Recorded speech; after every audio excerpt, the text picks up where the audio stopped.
بسم الله الرحمن الرحيم. الجذر التكعيبي للعدد النسبي. نراجع مع بعض بس شوية على كام حاجة، كام مفهوم احنا أخدناهم قبل كده. 5 أس 2 دي معناها 5 في 5. يبقى كلمة أس دي معناها ايه؟ معناها تكرار لعملية الضرب. لو كررت عملية الضرب مرتين لنفس الرقم اللي هو ال5، يبقى معناها ان ال5 أس 2 لو كررته 3 مرات يبقى 5 أس 3، 4 مرات يبقى 5 أس 4، وهكذا. طيب ده معناه بقى ان الجذر بتاع ال25 اللي هي 5 في 5، جذر ال25 عبارة عن ايه؟ عبارة عن جذر ال5 في 5 اللي هو يديني 5. ليه؟ الجذر عكس الأس، جذر التربيعي عكس أس 2. يبقى 5 في 5 معناها أس 2، معناها 5 أس 2. يبقى جذر ال5 أس 2 يديني 5 بس. يبقى كأني طيرت الجذر مع الأس اللي هو أس 2. نفس الكلام في التكعيب اللي هو 5 أس 3، دي بنقول عليها 5 تكعيب. دي كده كأني كررت ضرب ال5 كم مرة؟ 3 مرات. 5 في 5 في 5 اللي هي 125. طيب لو جيت أجيب بقى الجذر التكعيبي لل125 هتديني ايه؟ ال5. يبقى الجذر التكعيبي هو عكس أس 3. يبقى كأني قلت جذر التكعيبي ل125 اللي هي كأنها جذر التكعيبي ل5 أس 3. يبقى الجذر التكعيبي راح مع أس 3. الاتنين عكس بعض، الاتنين بيطيروا بعض. جذر التكعيبي ل5 أس 3 اللي هي 5 في 5 في 5 يعني. يبقى يديني 5 واحدة بس من ال3 5.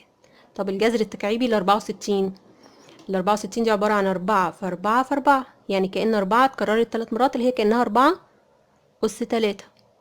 يبقى الجذر التكعيبي ل4 أس 3 ل3 أربعات يبقى ب4 واحدة. طيب الجذر التكعيبي لناقص 64، يعني ايه ناقص 64؟ يعني كأنها -4 في -4 في -4. ينفع؟ ينفع. ما ينفعش في الايه، في الأس 2، انما في أس 3 ينفع. في الجذر التكعيبي ينفع. يبقى كأنها -4 أس 3، والأس 3 هتروح مع ايه؟ مع الجذر التكعيبي، يبقى الناتج هو -4. كل الكلام ده طبعا احنا بنعمله على الآلة الحاسبة، بس احنا بس بنفهم في المثال هنا تتجاب ازاي ان الجذر التكعيبي عكس أس 3 والجذر التربيعي عكس أس 2.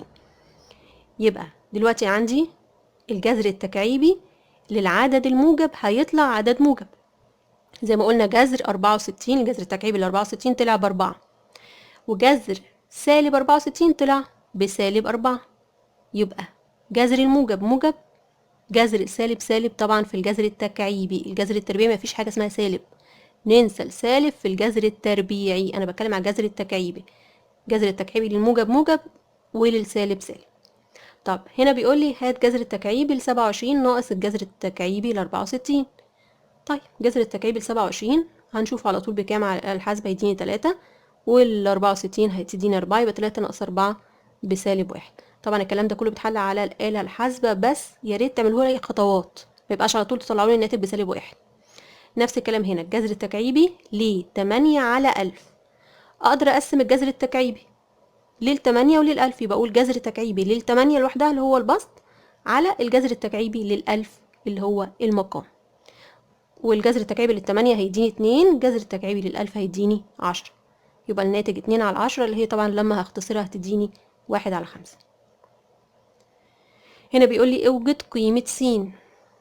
س تكعيب بتساوي 8. اتفقنا مين عكس مين؟ أس 3 عكس جذر التكعيبي. لو عندي أس 3 س أس 3 علشان أخلص منها يبقى هاخد الجذر التكعيبي للمعادلة كلها، والعكس صحيح. لو عندي جذر تكعيبي لس يبقى هاخد أس للمعادلة، أس 3 للمعادلة كلها. يبقى الحاجتين اللي عكس بعض، الأس عكس الجذر، أس 3 عكس جذر 3. علشان أجيب س لوحدها وعايز قيمة س، يبقى عايز أخلص من أس 3، يبقى آخد الجذر التكعيبي للمعادلة. جذر التكعيبي لس تكعيب بس بس. طب والجذر التكعيبي لل8 هاخد جذر ما أنا لازم أخده للمعادلة كلها.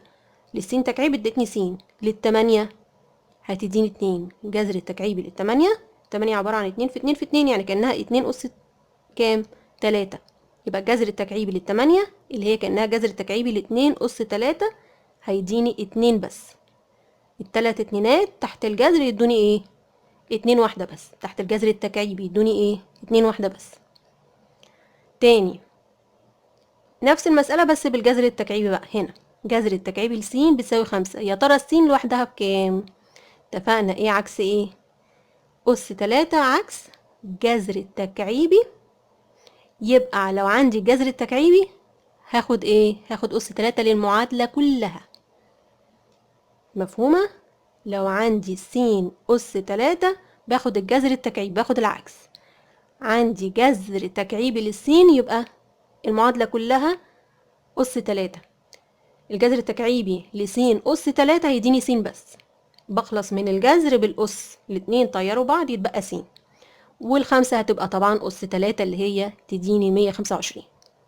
عشان أخلص من الجذر التكعيبي باخد أس 3 للمعادلة. طيب المعادلة دي س تكعيب زائد 27 بتساوي 0. أنا عندي حاجتين دلوقتي. عندي التكعيب عايزة أخلص منه اللي هو أس 3 وزائد 27. أخلص من الأول زائد 27. الحد التاني اللي جنب السين اللي بيبقى اللي جنب السين ده هو اللي ببدأ بيه.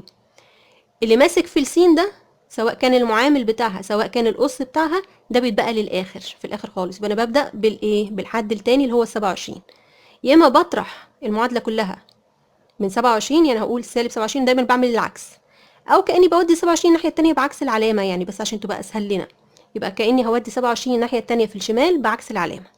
خلاص شلت ال 27 اللي هي الموجبة من الناحية اليمين في المعادلة وهوديها للناحية الشمال في المعادلة هناك بعكس الإشارة بتاعتها، عكس الموجب سالب. يبقى كأن السين تكعيب هتساوي سالب 27، أو اللي هي كأني عملت إيه؟ كأني طرحت 27. المعادلة كلها طرحتها من 27، يعني الناحية اليمين شلت منها 27 والإيه والشمال شلت 27. يبقى موجب 27 هيطير سالب 27 فخلاص راح، والناحية الشمال بقت 0 ناقص 27 اللي هي بسالب 27. فهمنا؟ أنا قلتها بقى بطريقة تانية أسهل، وديت ال 27 الناحية التانية بعكس العلامة يبقى راحت بسالب 27. يبقى س تكعيب بسالب 27. طب السين لوحدها بكام بقى؟ خدناها قبل كده في المثال اللي فات أو اللي قبله. أخلص من التكعيب بالجذر التكعيبي. يبقى ياخد الجذر التكعيبي للمعادلة كلها يمين وشمال. يمين جذر التكعيبي لس تكعيب بس بس، الجذر طير الأس. طيب شمال يبقى الجذر التكعيبي لسالب 27 اللي هي على الآلة الحاسبة هتديني سالب 3.